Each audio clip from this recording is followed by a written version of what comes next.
looking really good. So gorgeous. I have a lot of reservations. Can you tell? Can you tell that I'm excited? Did I read instructions on how to edge band? No. So I've been like super overwhelmed with this entire project. Hello friends, welcome back to the channel. My name is Kim. If you are new, I like to make home decor and DIY content on this channel.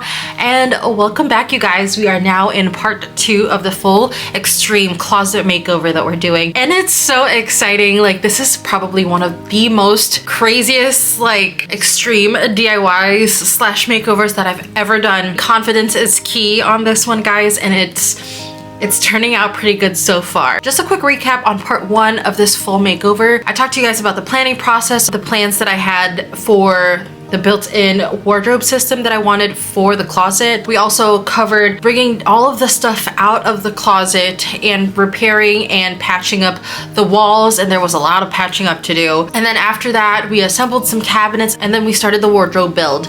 So that's kind of where we are right now. If you haven't watched the first portion of this makeover, I will link it up here for you guys, and I definitely recommend that you watch it so that you can see the whole process from start to finish, because it is truly a big change from what it was. This is like a legit, like, huge, well, it's a small scale because it's a small closet, but for me it's a huge scale makeover. That is where we are right now, so let us continue on with this makeover.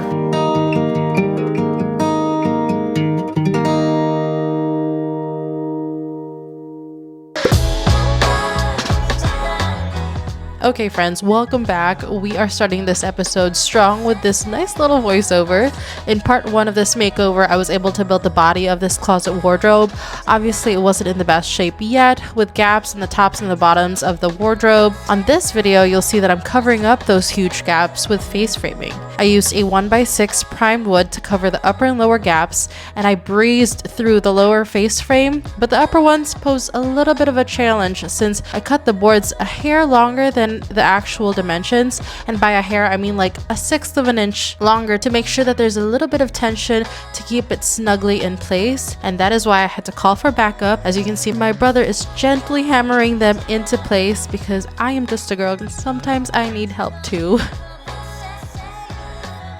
For the vertical panels and shelving, I used 1x2s to get a more finished look. Also, don't you think that it's weird how these products literally say 1x6, but it's actually like a 3/4 by 5.5 or something like that? I had to really make sure to read the fine print on these boards to make sure I was buying the right dimensions.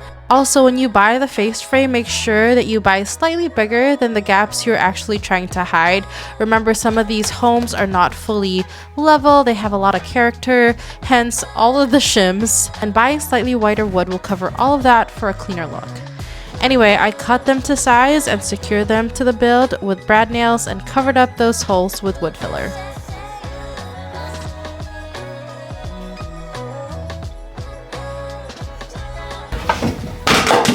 Bruv, best in the business.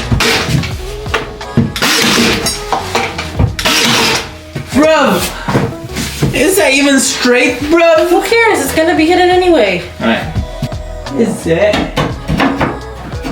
Does it fit?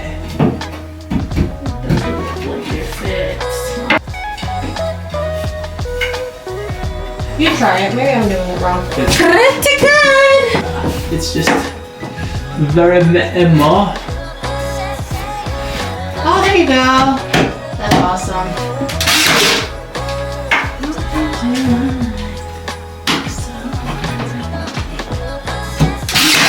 This is looking really good.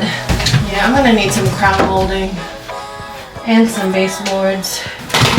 Just here for the vibes. Oh my gosh, it's looking gorgeous! Give me the shim, bro. The shim that you threw? That fell. You start caulking and then you start painting. My shims? Yeah, you got to cut your shim. Oh, yeah. Guys, sorry for the lack of... Oh, we're a little dirty. Look what my brother did. Okay, it's not fully complete yet. Obviously, he just like taped it with painter's tape to keep it in place because we can't permanently tape the lights until after I paint everything. But look at how good. So the plan was always to put strip lights all across the inside of the closet. And it's looking so gorgeous. I love it so much. I can't stop staring at it. It's not even done yet. Finally finished doing all the face frame. It looks beautiful. I love it so much. And now the next step is to sand. I wood filled all of the little holes that the nails made. So now I'm going to sand that. And then I'm going to caulk everything right after I do some other stuff. But for now, I'm just going to sand all of the wood filling things.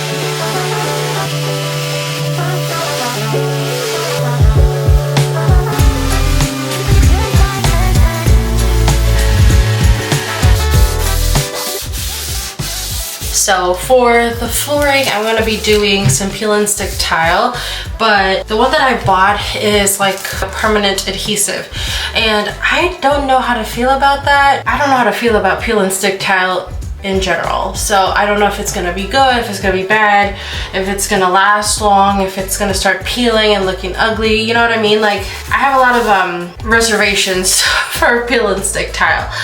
However, it is the only thing that I feel like I'm comfortable doing for the flooring right now, because it's either real tile or peel and stick tile, and I don't know how to do real tile just yet. That's way out of my skill set. Obviously, I don't want to do the LVP. I know how to do it, but it's not what I want to do for this space. I do want the tile style, so that's why I got the peel and stick tile that's a little bit more permanent. But in order for me to prevent it from being too permanent, I do have some extra white contact paper that I couldn't return, so this is what I'm going to use it for. I'm going to place contact paper all across the OSB flooring. That way it creates like a little barrier between the permanent adhesive from the peel and stick tile and also the OSB flooring. That way in the future, if I feel like I want to remove it and change it for something a little bit more permanent or switch it to something else, then I would have that opportunity. And I don't think that it really will affect the quality of the peel and stick tile that I'm going to be using. But for now, I feel like this is the safest route. So that's exactly what I'm going to do. I'm going to use the contact paper first. All right, here goes nothing.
Now let's talk about the flooring that I chose for this makeover. I chose the Floor Pops Chris Loves Julia gray and white marble peel and stick tile, and I really like it. I feel like it fully elevated the space. It's so elegant and classy, and I love that all of the tiles are like a different pattern, so it doesn't look repetitive. When you touch the flooring, it also has this texture that I really like. Quality wise, it is really good quality. I think this is also waterproof. Not that, you'll get your closet wet or anything like that, but it's a good to know. And they were super easy to cut. They're thick enough that you don't feel the OSB flooring underneath your feet, but also they were easy enough to use that you can literally just cut it with a pair of scissors. I did have to use about 4 packs of these because of the Harlequin pattern that I chose. And I know I said that I was a little apprehensive with peel and stick tile in general, but these ones seem like they're pretty good quality. So we'll see. Maybe I'll do like a 1-year review on them down the road to see if they last, you know what I mean? So yeah, so far so good.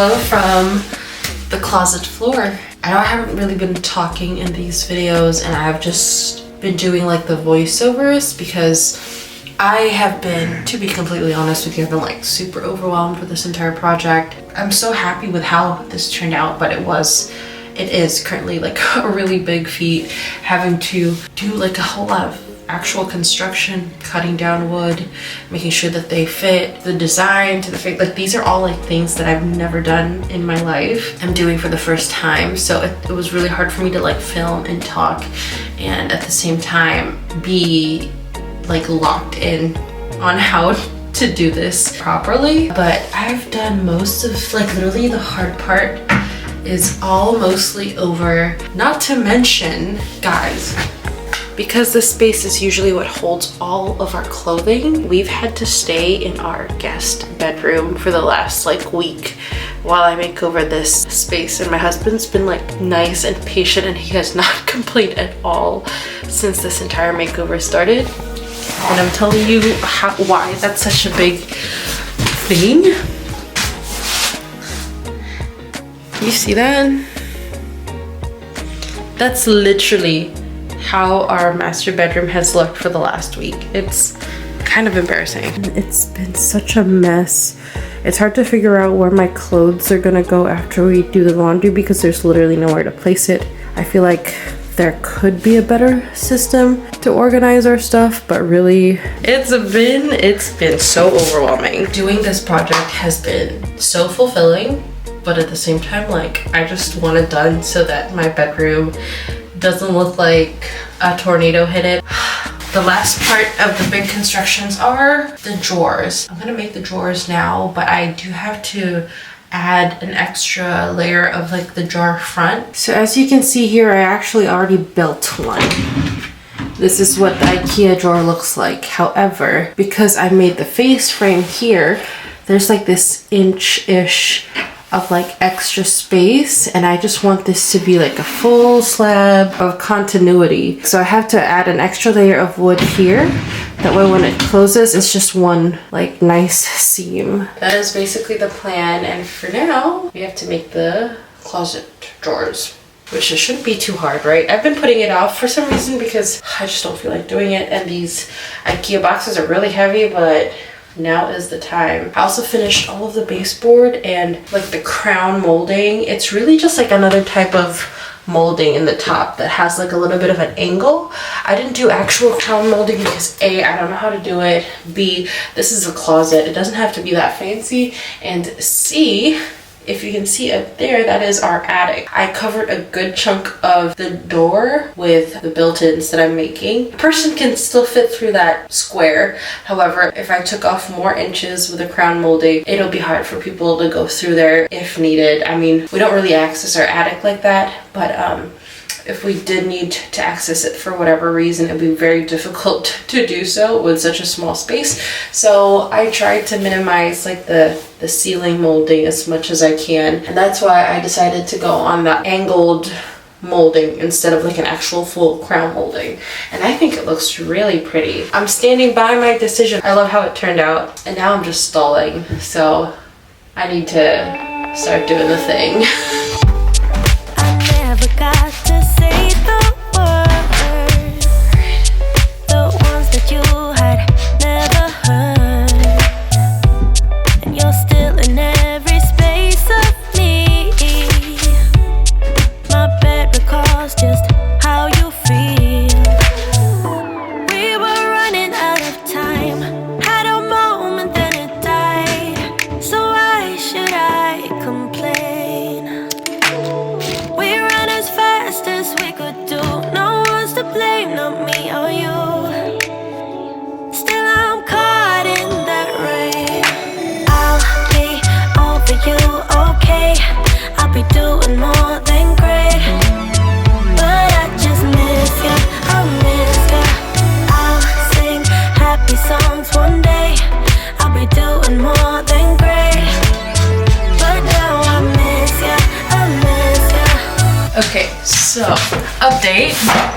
I finally finished all of the drawers on both sides, on the his and the hers portion of this closet, and I am so excited. Now I just need to do the extra framing in the front, and then I can finally like start prepping for paint. We're so close to the finish line and I'm so excited, and I love seeing the progress, like where we are right now currently. It's making me so proud because I can finally, you know, see what this closet is gonna look like, and I'm just so excited. I'm so excited. I'm so excited to see this through and get it done, for this whole bedroom situation to not look like this, because it's giving me anxiety. Oh my gosh, it looks so good and I'm so excited. Can you tell? Can you tell that I'm excited? Hello friends, it's the next day. And like I said yesterday, the plan was to do like a little bit of a framing situation. I did measure the width of every single one of these and I just cut it to size. So it's just literally gonna be on top like that. As for the edges, I did buy some like edge banding. I've never used this before. This will be the first time I'll be using this. So did I read instructions on how to edge band? No.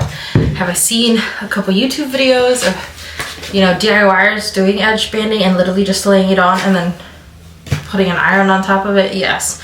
So that's what I'm gonna do, and hopefully it works. I'm sanding the edges so that they're not too rough.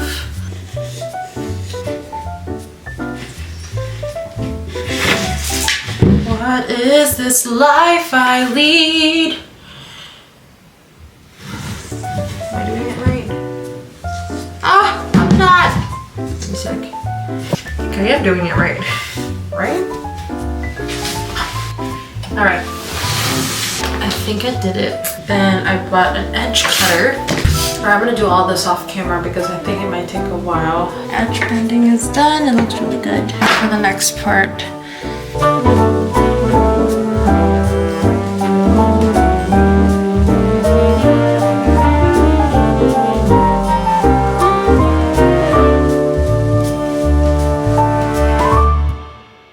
Alrighty friends, my camera battery died, so you didn't see me finish this, but this side is complete. It looks so much cleaner now that it's like flush to the wall. One side down, I just need to do the other one now. And we're gonna do that real quick. We're gonna do it with some camera magic. Okay, ready? 1, 2, 3. Ta-da! I wish it was that easy in real life, but it's finally done. It looks very nice and flush. Alrighty friends, I am going to be ending the video here. I honestly thought that I'd be able to finish it in just 2 parts, but clearly there is so much more work to do. And we did so much in this video in general, like it's just hard to jam pack it into 2 parts. And I hope that's okay, you know, more videos for you to hopefully binge watch if you like this video. And if you have reached this end of the video, as per usual, thank you guys so much. If you like the video or you like the content, make sure to like and subscribe. There'll be more closet content coming your way next week where we will actually be tackling painting. I thought we'd be able to tackle painting on this video, but obviously we're unable to do that. We're gonna do that next week. I hope you enjoyed this video. If you haven't watched episode 1 of this closet makeover, it is linked here on the side, and also here at the bottom you will see that I have a full playlist of all the makeovers I've done in the house. So if you are interested in watching that, those are linked here on the side. That's all for today guys. Have a great one. See you next time.